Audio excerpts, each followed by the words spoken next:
Hello and welcome to another episode of India. Bonjour et bienvenue dans un nouvel épisode de India and Global Left. Si vous découvrez l'émission, n'oubliez pas d'appuyer sur le bouton d'abonnement. Pensez également à devenir membre YouTube, à soutenir l'émission sur Patreon ou à faire un petit don en utilisant le lien dans la description. Mais au minimum, regardez l'émission, aimez, partagez et commentez. Sans plus tarder, permettez-moi d'accueillir notre invité de ce soir, le professeur Nicolas Petro. Le professeur Petro est professeur de sciences politiques à l'Université du Rhode Island. Il est connu pour ses travaux sur les relations entre les États-Unis et la Russie, les origines du conflit en Ukraine et la politique de l'Europe de l'Est. Le professeur Petro a également été assistant spécial au département d'État américain pour les affaires soviétiques. Son récent ouvrage, The Tragedy of Ukraine, est largement considéré comme l'une des analyses les plus importantes des dimensions civiles, culturelles et internationales de la guerre. Professeur Petro, bienvenue à nouveau dans India and Global Left. Petro, welcome back to India and Global Left.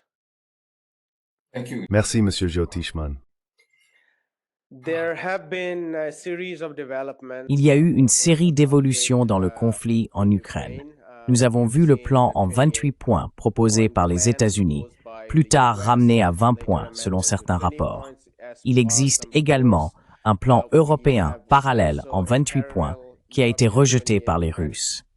Ensuite, il y a eu les réunions de Genève entre responsables ukrainiens et américains, et selon les derniers développements, la rencontre entre responsables russes et américains à Abu Dhabi. Pour nos téléspectateurs, pourriez-vous nous informer sur cette série d'évolutions et sur ce qu'elles signifient pour le conflit en Ukraine? What do they mean for the conflict over Ukraine?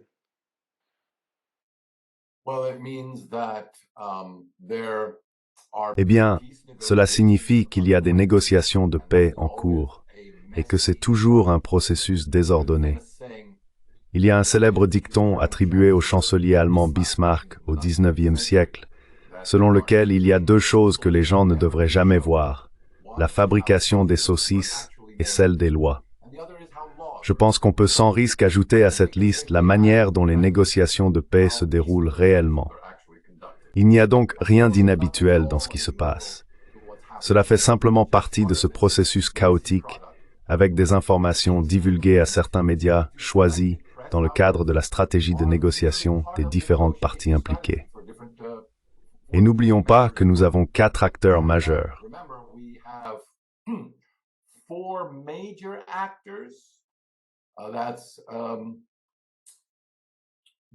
Il s'agit de l'Union européenne, des États-Unis, de l'Ukraine et de la Russie. Et au sein de ces grands acteurs, de ces grandes coalitions, il existe des sous-acteurs qui s'affrontent entre eux dans chacun de ces 4 ensembles, cherchant à influencer la position à la fois de leur propre camp et de ceux des autres. C'est donc une constellation très complexe que nous ne pourrons littéralement pas comprendre avant la toute fin, avant qu'un véritable accord ne soit signé.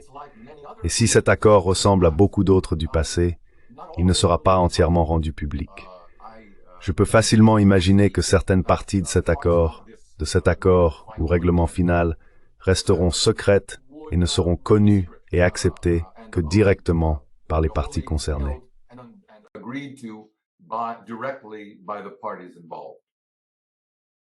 And are there any Y a-t-il des clauses ou des points parmi ces 28 ou 20 points qui vous ont particulièrement marqué?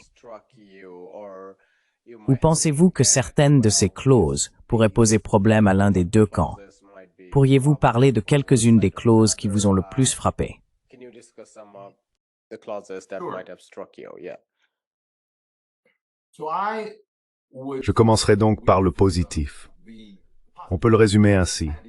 Si l'on examine le plan américain en 28 points, tel qu'il a fuité, et la contre-proposition de l'Union européenne en 28 points également divulguée, entre ces deux plans, nous avons un accord substantiel sur 20 des 28 points. C'est tellement important que je tiens à le redire. Il existe un accord substantiel sur 20 des 28 points. Et je soupçonne que cela est en grande partie dû à l'implication, en tant que négociateur pour l'Ukraine, de Rustem Umerov, qui était ministre de la Défense de l'Ukraine jusqu'en avril. Il connaît mieux que la plupart la situation désespérée de l'Ukraine sur le front et occupe actuellement le poste de chef du Conseil national de sécurité et de défense ukrainien.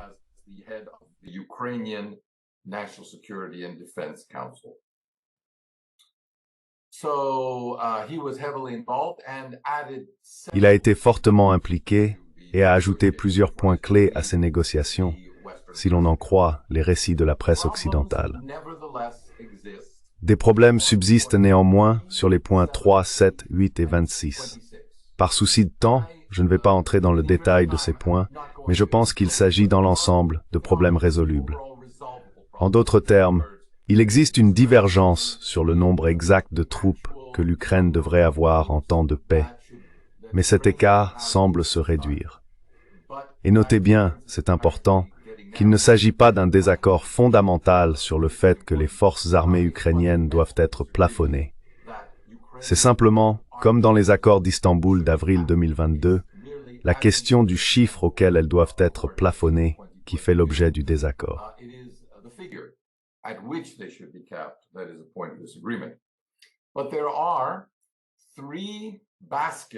Mais il reste trois grands ensembles de problèmes majeurs sur lesquels j'aimerais attirer l'attention.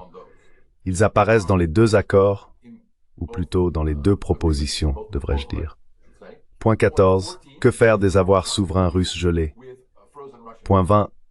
La tolérance religieuse, culturelle et linguistique envers les minorités en Ukraine. Et point 21. La reconnaissance territoriale. Alors, quel est le désaccord fondamental sur ces points? En ce qui concerne les avoirs russes gelés, la proposition américaine souhaite que ces avoirs soient débloqués et utilisés pour la reconstruction et le développement de l'Ukraine, principalement, et qu'environ un tiers soit consacré à l'amélioration des relations globales entre la Russie et les États-Unis.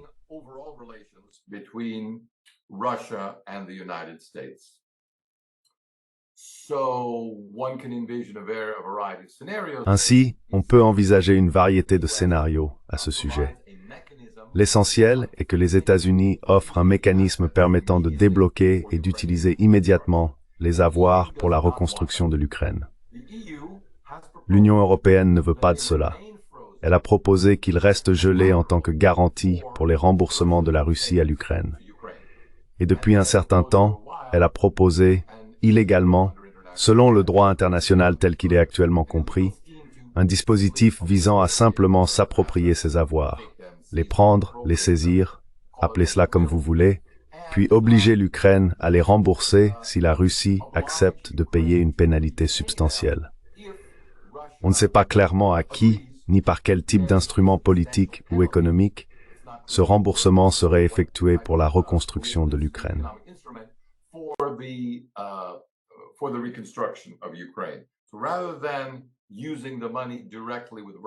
Ainsi, plutôt que d'utiliser l'argent directement avec l'autorisation de la Russie, ils mettent au point un nouveau mécanisme, jusqu'ici inédit dans la pratique financière internationale, pour utiliser l'argent russe. Et ensuite, on pourra dire en théorie qu'il ne s'agit pas d'une confiscation, car il sera remboursé, mais seulement si la Russie paie une pénalité appropriée, équivalente essentiellement au montant saisi. Ainsi, le point 20 constitue un autre obstacle entre les deux propositions. La tolérance religieuse, culturelle et linguistique des minorités en Ukraine. Les États-Unis souhaitent que des programmes de tolérance culturelle soient mis en place, ainsi qu'une compréhension mutuelle entre les communautés minoritaires, la population ukrainienne et la communauté ukrainophone.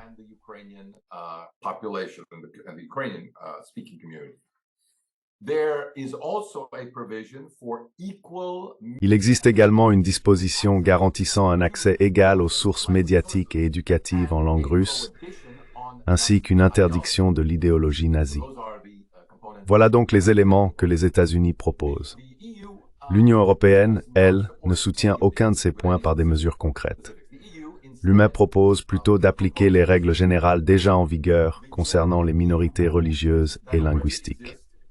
Et, soit dit en passant, ce que j'ai trouvé intéressant, il ne s'agit pas des populations minoritaires en général, mais spécifiquement des minorités linguistiques, car selon la législation ukrainienne, il n'existe pas de minorité russe en Ukraine.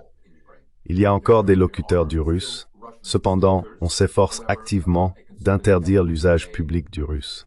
To prohibit the public use of Russian. So the EU does not address any of Ainsi, l'Union européenne ne répond à aucune de ces préoccupations religieuses, culturelles ou linguistiques de la population de la partie orientale de l'Ukraine, qui sont pourtant si importantes pour la partie russe. Et le dernier point, qui a reçu davantage d'attention en Occident par rapport au point 20, auquel les médias occidentaux ont accordé très peu d'intérêt, est le point 21, la reconnaissance territoriale. En réalité, les États-Unis souhaitent un échange de territoires. Les zones situées en dehors des 5 territoires que la Russie revendique comme faisant partie de son territoire ont déjà vu les forces russes dépasser ces frontières dans plusieurs régions d'Ukraine. in several regions of Ukraine. And what the United States proposes is that in Ce que proposent les États-Unis, c'est qu'en échange du transfert du contrôle d'environ un quart à un tiers de la région de Donetsk, la Russie se retire des zones qu'elle occupe dans le reste de l'Ukraine. Dans les régions disputées de Kherson et de Zaporizhia, plus précisément dans les parties qui ne sont pas actuellement contrôlées par la Russie, une zone tampon démilitarisée serait créée. Ce territoire, bien que démilitarisé sans troupes ukrainiennes et vraisemblablement sans troupes russes non plus, serait néanmoins, selon la proposition américaine, reconnu comme territoire russe, avec une reconnaissance formelle des frontières que la Russie revendique actuellement comme les siennes. as its own territory. By contrast, the EU offers no En revanche, l'UAPLF ne reconnaît pas les territoires sous contrôle russe et propose plutôt que nous commencions simplement des négociations sur l'emplacement de la frontière territoriale en partant de la ligne de contact actuelle. Cela serait avantageux pour l'Ukraine dans le Donetsk, le Kherson et le Zaporizhia, mais désavantageux dans le Kharkiv, l'oblast de Dnipropetrovsk et je crois certaines parties de Soumy qui sont sous contrôle russe. Ainsi, l'UE dit « Ne réglez pas cette question pour l'instant, commencez simplement les négociations ». Voilà la situation telle que je la comprends actuellement, en faisant abstraction de toutes les rumeurs des dernières 24 heures. ignoring all the rumors that have occurred in the last 24 hours. And the Western mainstream media, I'm thinking Les médias occidentaux grand public, je pense au New York Times, présentent cela comme une énorme concession, ou, selon leurs termes, comme quelque chose dicté par les Russes. Mais les responsables russes semblent très prudents et n'ont pas encore officiellement envoyé de réponse au plan. Quelle est votre intuition, ou quelles sont vos réflexions sur la manière dont les Russes pourraient réagir au plan en 28 ou 20 points? to the 28 or 20 point plan. It's important Il est important de comprendre que les Russes ne participent pas encore aux négociations.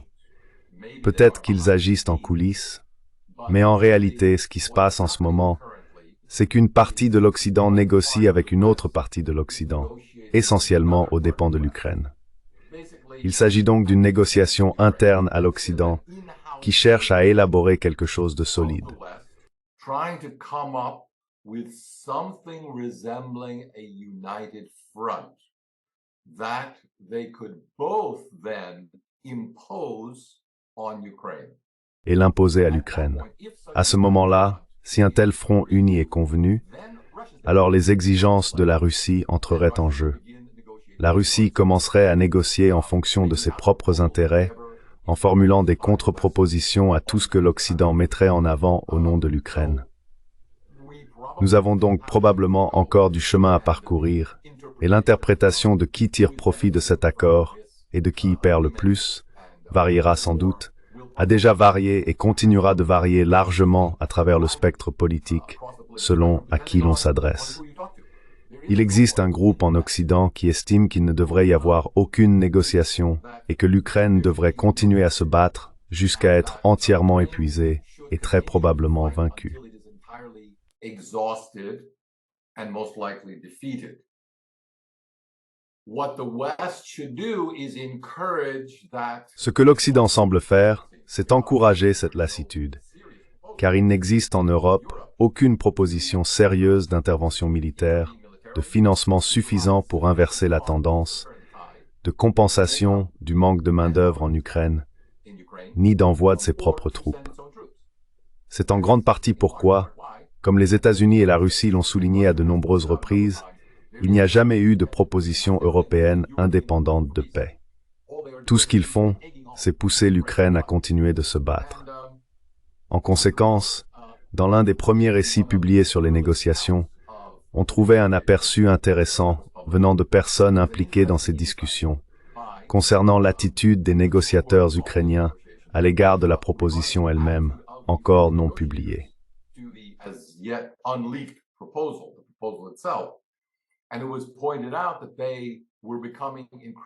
Il a été souligné qu'ils devenaient de plus en plus frustrés, en particulier envers les Européens, parce que ces derniers exigeaient énormément des Ukrainiens sur le plan militaire, sans pour autant leur offrir une aide véritablement significative, les laissant en somme se débrouiller seuls. En conséquence, et cela provient d'un article que Ben Arras a écrit dans Intel News, il a noté qu'un des observateurs d'Europe occidentale, impliqué dans le processus, avait déclaré qu'il était remarquable de voir à quel point les délégués ukrainiens et russes à la proposition se comprenaient bien.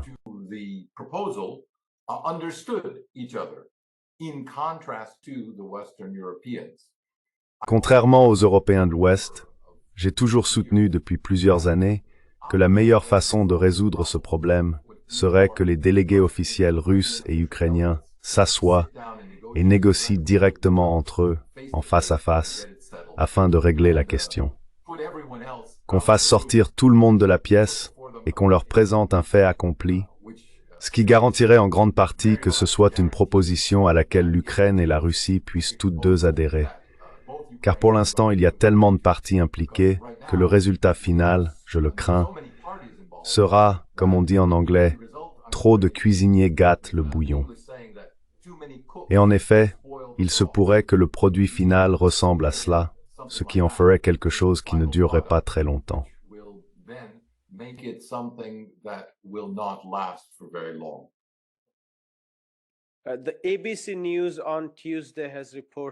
Mardi, ABC News a rapporté qu'un responsable américain anonyme a déclaré que l'Ukraine avait plus ou moins accepté les 20 points, avec, je cite, « quelques détails mineurs ». Quelle est votre lecture de l'acceptation de cette proposition par l'Ukraine? Cela signifie-t-il que nous nous rapprochons d'un règlement négocié pour mettre fin à ce conflit? Et deuxièmement, quel serait l'impact sur la politique intérieure ukrainienne?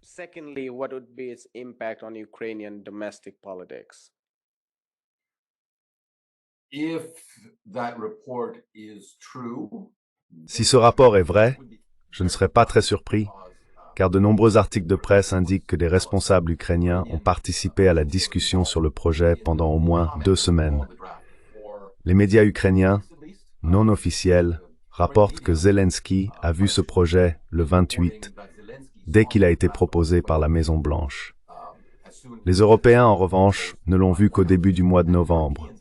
Et la chancellerie allemande, contrairement à ses affirmations, a reçu une copie, n'a pas répondu et a été à plusieurs reprises invitée à commenter, ce qu'elle n'a pas fait. Ainsi, lorsqu'il l'a appris plus tard, il pouvait dire « Je n'en avais aucune idée ». L'obstacle à ce stade, d'après ce que vous venez de rapporter, et cela semble confirmé par la manière dont les Européens abordent la question, n'est pas l'acceptation par les Ukrainiens de la proposition faite par les États-Unis.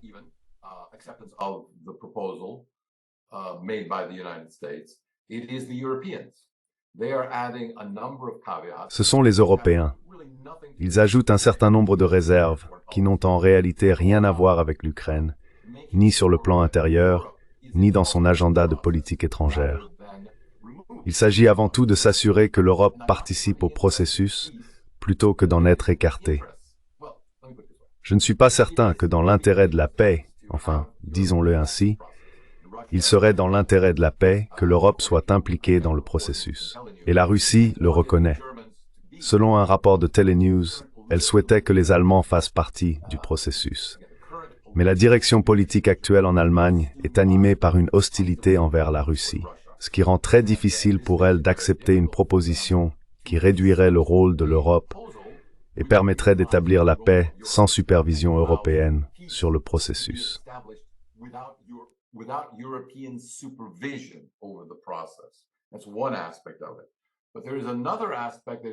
C'est un aspect de la question. Mais il y en a un autre qui est également très important pour la Russie et qui revient souvent dans les propositions américaines, à savoir que la Russie, depuis des années, au moins depuis 2008, a présenté un certain nombre de propositions pour un traité de paix pan-européen général. Elle comprend que l'Europe est la force politique et militaire qui pousse l'Ukraine à s'opposer à la Russie et cherche à en faire un rempart militaire contre elle. En partie, pour que l'Europe n'ait pas à dépenser autant d'argent, ni à envoyer ses propres troupes en première ligne en cas de conflit avec la Russie. Une grande partie de ces combats serait absorbée et se déroulerait non pas en Europe proprement dite, mais dans les terres slaves, la Biélorussie, la Russie et l'Ukraine. Sur le plan intérieur, nous n'en savons rien. Il est très difficile de dire quelle sera la réaction.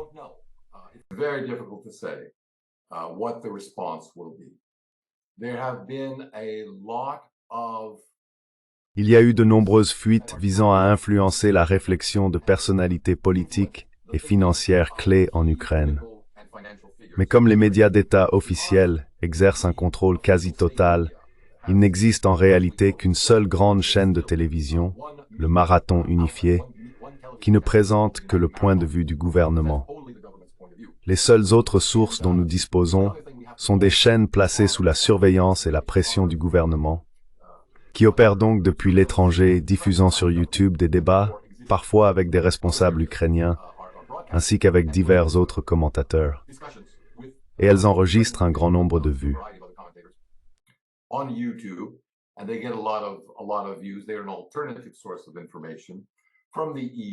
Ce sont des sources d'informations alternatives, provenant de l'UEPR, des États baltes, de la Russie, de la Biélorussie, et parfois même de l'intérieur de l'Ukraine.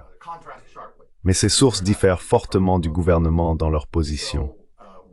Nous ne pouvons donc pas vraiment dire quelle sera l'attitude de la population. Cela me rappelle un autre point de désaccord entre les deux plans, le plan de l'UEPR et le plan des États-Unis.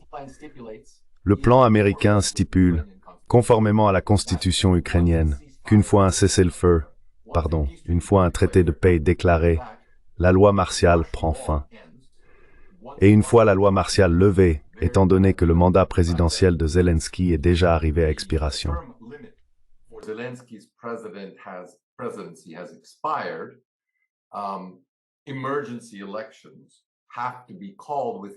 Des élections anticipées doivent être convoquées dans un délai de 100 jours.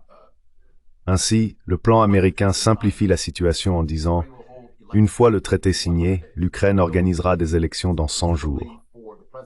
Celles-ci concerneraient vraisemblablement la présidence et le Parlement monocaméral, la Rada. Le plan de l'UE ne mentionne rien à ce sujet. En réalité, si la Constitution devait être respectée, et comme Zelensky l'a dit l'année dernière, je crois, la Constitution de l'Ukraine est actuellement en pause, selon ses propres termes. Si la Constitution devait retrouver sa vigueur, il faudrait à nouveau organiser des élections. Et à ce moment-là, eh bien, plusieurs scénarios pourraient se présenter. Mais ils restent tous très hypothétiques. Et quelle est l'importance de l'Union européenne, étant donné qu'elle semble être le principal obstacle à toute avancée? Bien sûr, Macron a déclaré qu'il n'avait aucune intention de permettre que les avoirs russes gelés soient utilisés autrement que selon une décision unilatérale des Européens. Le chancelier Merz a affirmé que ce plan, cette proposition, ne présente, selon ses termes, aucun moyen exécutoire de dissuader les Russes. Et Macron a également précisé qu'il n'avait pas l'intention de limiter l'armée ukrainienne. Tout cela semble indiquer qu'ils n'ont aucune intention de trouver une véritable voie à suivre. Mais quelle est leur importance si les Ukrainiens, les Russes et les Américains décident d'aller de l'avant avec un règlement négocié pour mettre fin à ce conflit? As a negotiated settlement out of this conflict. It would suffice, as I've indicated. Il suffirait, comme je l'ai indiqué ici et ailleurs, que les Ukrainiens et les Russes s'assoient et négocient entre eux. Cela mettrait fin au conflit. Point final. L'Union européenne est le facteur de blocage à ce stade. Et Macron, s'il affirme qu'il n'a pas l'intention de limiter la taille des forces armées ukrainiennes, eh bien, il n'a pas lu sa propre proposition, car elle mentionne un chiffre précis. Elle indique 800 000, alors que la proposition américaine était de 600 000. Il est donc déjà, disons, en train de dissimuler ce qu'il pense ou ce qui figure réellement dans le traité. He thinks or what is in the treaty. The U.S. is. Les États-Unis tentent de jouer le rôle d'arbitre, mais comme plusieurs commentateurs en Ukraine et en Russie l'ont souligné, il est aujourd'hui très difficile de prendre les États-Unis au sérieux en tant que médiateur impartial pour la paix. En effet, du point de vue russe traditionnel, les événements qui ont conduit à la guerre et à l'échec de l'accord d'Istanbul, qui aurait mis fin au conflit à l'époque, ont été provoqués par l'architecte même de cette politique, les États-Unis. Ainsi, toute partie à cet accord doit se demander à quel point les engagements des États-Unis sont réellement fiables.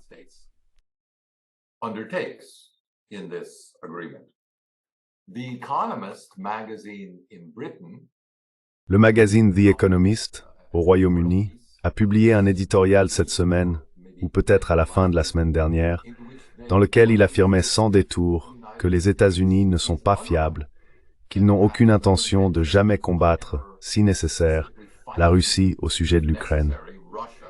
En conséquence, les engagements qu'ils prétendent prendre ne peuvent pas être considérés comme dignes de confiance. L'Europe se dessine donc, selon moi, un avenir très difficile, entre une Russie qu'elle a déclarée ennemie, une Amérique en laquelle elle n'a pas confiance, et une Ukraine qui ne croit pas nécessairement que l'Europe ait ses meilleurs intérêts à cœur.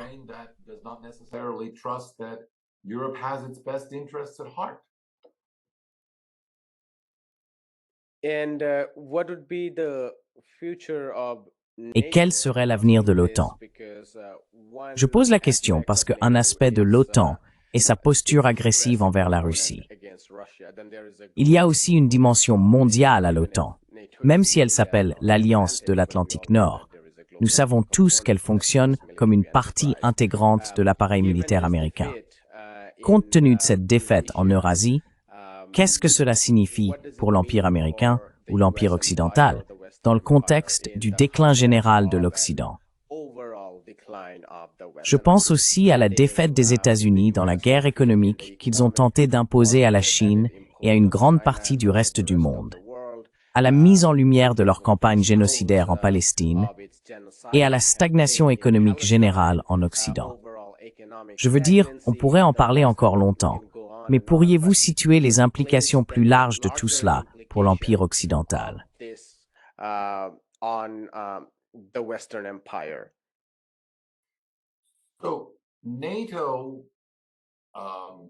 Ainsi, l'OTAN a été créée, comme l'a dit son premier secrétaire général, pour garder les Américains en Europe, les Allemands sous contrôle et les Russes à l'extérieur.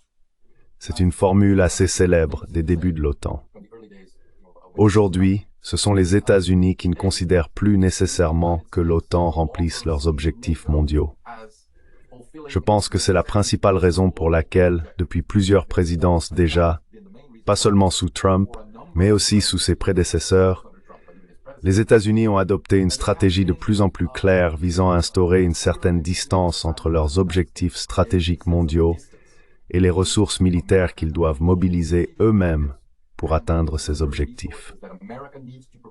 Et l'OTAN, compte tenu de la complexité de son processus décisionnel et de la réticence de nombre de ses membres les plus riches à transférer depuis des décennies des ressources des dépenses sociales vers les dépenses militaires, s'est révélé peu fiable. have proven to be unreliable. And push came to shove. Et les choses se sont vraiment corsées avec la guerre en Irak, qui représentait pour les États-Unis à l'époque, comme l'avait souligné le secrétaire à la Défense Donald Rumsfeld, le test décisif de la loyauté envers les États-Unis. Du point de vue américain, les grandes puissances européennes, la Grande-Bretagne, la France et l'Allemagne, ont échoué à ce test de loyauté parce qu'elles n'ont pas soutenu la guerre en Irak. En conséquence, l'Amérique a adopté une stratégie très différente, s'éloigner de sa dépendance envers le noyau ouest-européen de l'OTAN et construire ce que Rumsfeld appelait la Nouvelle Europe.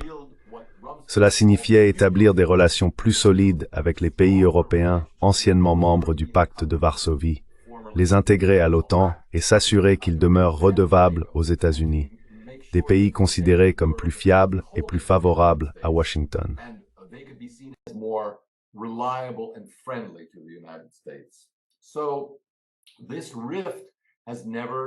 Ainsi, cette fracture ne s'est jamais vraiment refermée entre les États-Unis et l'Europe. Et je pense que nous verrons probablement sa réapparition au sein même de l'Europe, au sein même de l'OTAN, car le flanc le plus oriental de l'OTAN, dans ce conflit, et je suppose pour un avenir prévisible, restera toujours plus belliqueux, plus disposé à dépenser de l'argent pour l'Alliance. La réticence à le faire continuera de venir des pays d'Europe occidentale, les plus riches, qui se préoccupent davantage, à vrai dire, de leurs problèmes de protection sociale que de la sécurité militaire de l'Europe de l'Est.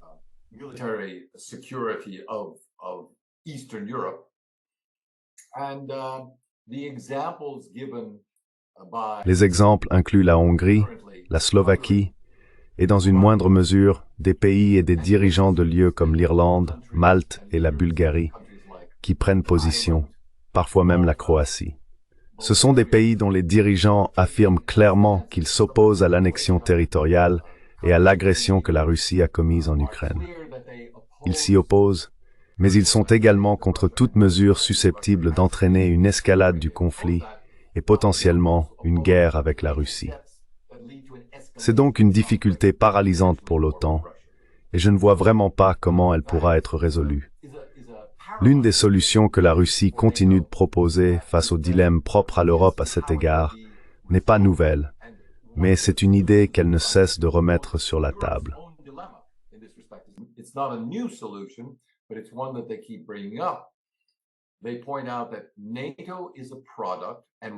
Il souligne que l'OTAN est un produit et reste à ce jour un produit de la guerre froide.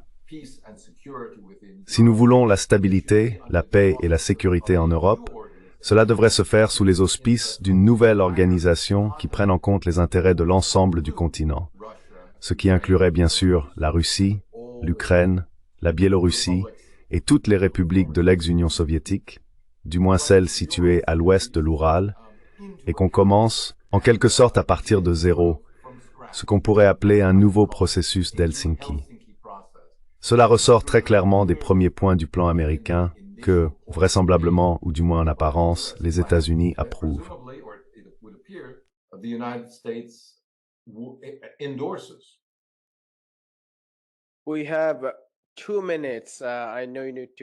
Nous avons 2 minutes. Je sais que vous devez partir, mais voyons si nous pouvons poser une question rapide. D'accord. D'après ce que vous avez dit, que les États-Unis ne sont pas un médiateur honnête, qu'il n'y a pas encore de discussion directe ou substantielle entre l'Ukraine et la Russie, et que les États-Unis continuent d'être un obstacle. Voilà pour un côté. De l'autre côté, bien sûr, il semble y avoir une certaine précipitation au sein de l'administration américaine pour au moins présenter un accord de façade. Quelle est votre impression quant à savoir si cette proposition constituerait une avancée vers le processus d'Helsinki plus large que vous venez de décrire, en vue d'un processus de paix plus substantiel? Pensez-vous que cela pourrait être une étape vers ce processus plus large?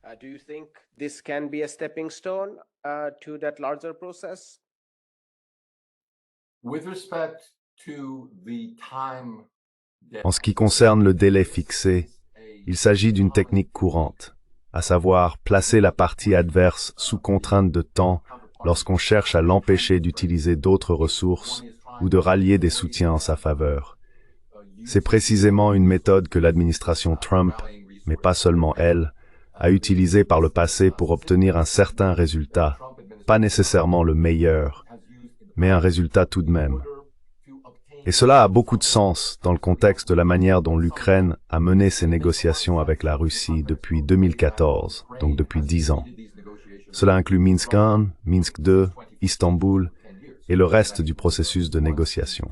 Ce qui s'est passé par le passé, c'est qu'une fois une proposition formulée, Zelensky prend du temps, obtient le soutien européen pour y apporter des modifications, puis revient avec une proposition alternative transmise aux Russes. Et tout le processus recommence.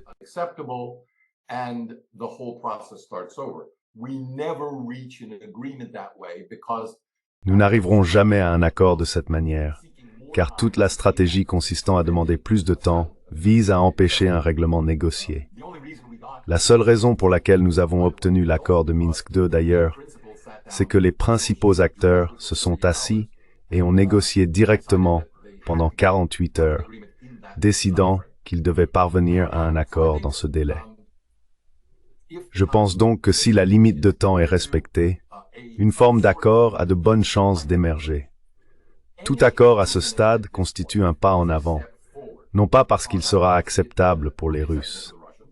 Rappelez-vous, comme je l'ai dit, qu'il ne s'agit pour l'instant que des propositions d'un seul camp enfin consolidées, à savoir celles de l'Union européenne et des États-Unis, imposant leur volonté à l'Ukraine. Mais disposer de cela constitue au moins une base pour avancer vers la prochaine étape.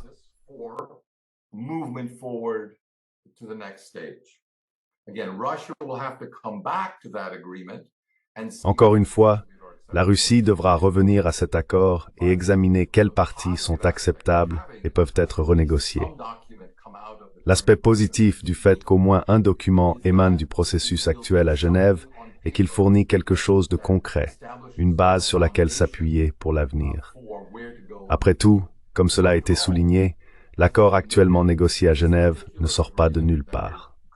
Il est en réalité fondé sur plusieurs des bons points déjà abordés dans les accords d'Istanbul de 2022, et il a été à juste titre qualifié d'Istanbul Plus.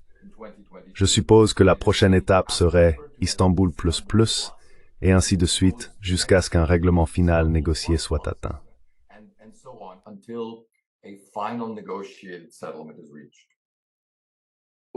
Nous allons nous arrêter là, professeur Petro.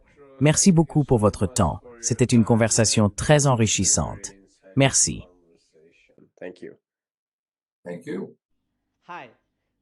Merci. Bonjour, je m'appelle Ayushman. Avec Mudiar Jyotishman, nous avons lancé cette plateforme. Au cours des 2 dernières années, nous avons essayé de créer du contenu pour les forces de gauche et progressistes. Jusqu'à présent, nous avons interviewé des économistes, des historiens, des commentateurs politiques et des militants. Si vous avez apprécié notre contenu et souhaitez que nous construisions une archive pour la gauche, j'ai 2 demandes à vous faire. Veuillez envisager de faire un don à cette cause. Le lien se trouve dans la description ci-dessous.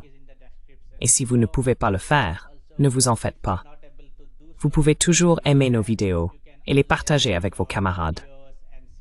Enfin, n'oubliez pas d'appuyer sur le bouton d'abonnement. Don't forget to hit the subscribe button.